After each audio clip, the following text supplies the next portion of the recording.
My dear students, due to some inconvenience, I could not prepare videos for some days. But I today start and tell you a short video of future perfect continuous tense, as I have taught you in detail every tense of future tense. And now today I give you a short video of all types of future tenses. First, as you have been told, that tense means helping verb and main verb in this way.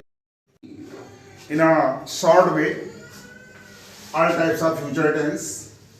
First of all, यदि sentence के last में गा,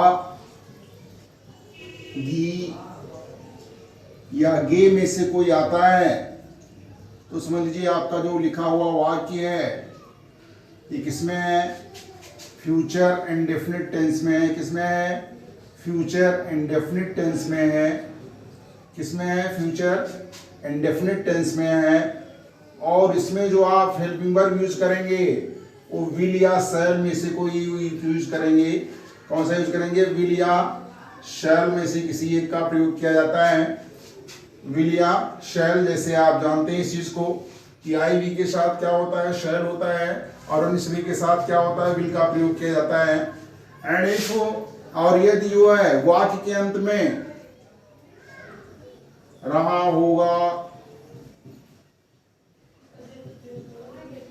रही होगी में से कोई आता है, इसी टाइप में रहे होंगे, रहा होऊंगा और भी हो सकते हैं, तो इसी सीक्वेंस में इनमें से कोई लास्ट में आ रहा है तो समझ लीजिए आपका आवाज किसमें है? फ्यूचर कॉन्टिन्यूअस टेंस में। किसमें है? फ्यूचर कॉन्टिन्यूअस टेंस में होता है। आपका आवाज किसमें होता है? फ्यूचर कॉन्टिन्यूअस टेंस में होता है। और इसमें जो हेल्पिंग वर्ब लगता है वो क्या होता है? विल बी या शैल बी। क्या होता है? विल बी या शैल बी। और इसमें क्या होता है? वर्ब की फर्स्ट फॉर्म प्लस क्या होता है?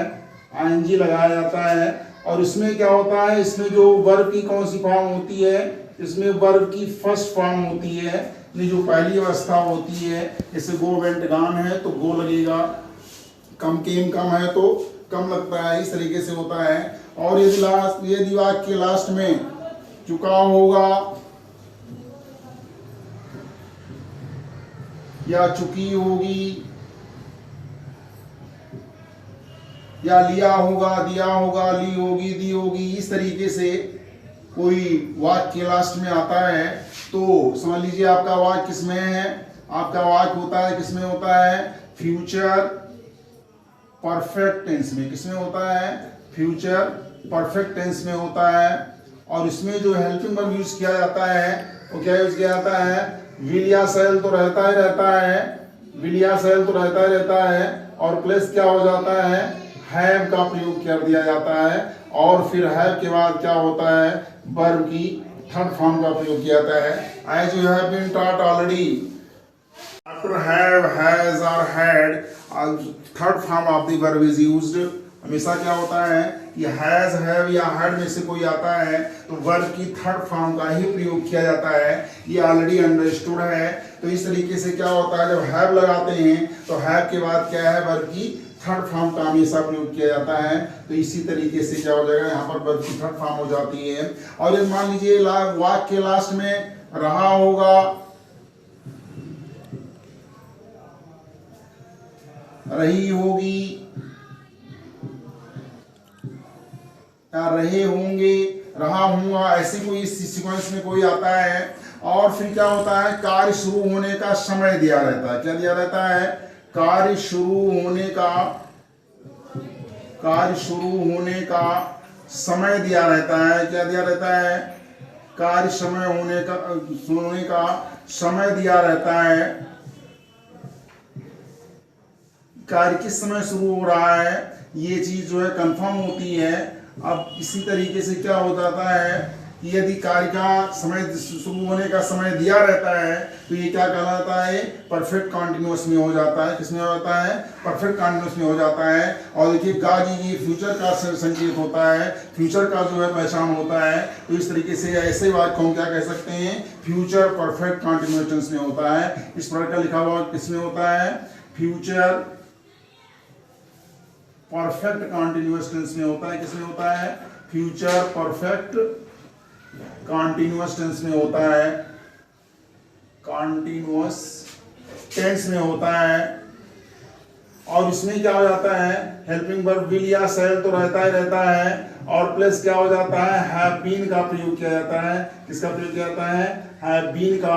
और प्लस क्या होता है, वर्ब की फर्स्ट फॉर्म होती है, फिर आईएनजी होता है, और अन्य शब्दों के बाद क्या हो जाता है, सिंस या फॉर लगा दिया जाता है। क्या लगा जाता है, सिंस या फॉर लगा दिया जाता है, और फिर टाइम जो भी समय दिया होता है उसको लिख देते हैं। इस तरीके से आपका ये वर्ब फॉर्म कंप्लीट होता है। तो in this way you can have the whole glimpse of future tense. Future tense की पूरी झलक आपके सामने है, पूरा जो है शॉर्ट वीडियो आपके सामने है। इस तरीके से आप पूरे यानी future indefinite, future continuous, future perfect और फ्यूचर परफेक्ट कंटिन्यूअस को पहचान सकते हैं और उसके टेंस को क्लियर कर सकते हैं। If the sentence is given in Hindi, Hindi में दिया हुआ है तो आसानी से ट्रांसलेट कर सकते हैं, और यदि इंग्लिश में है तो भी पहचान सकते हैं कि लिखा हुआ जो सेंटेंस है वो किस टेंस में है। इन this way you can have properly understood.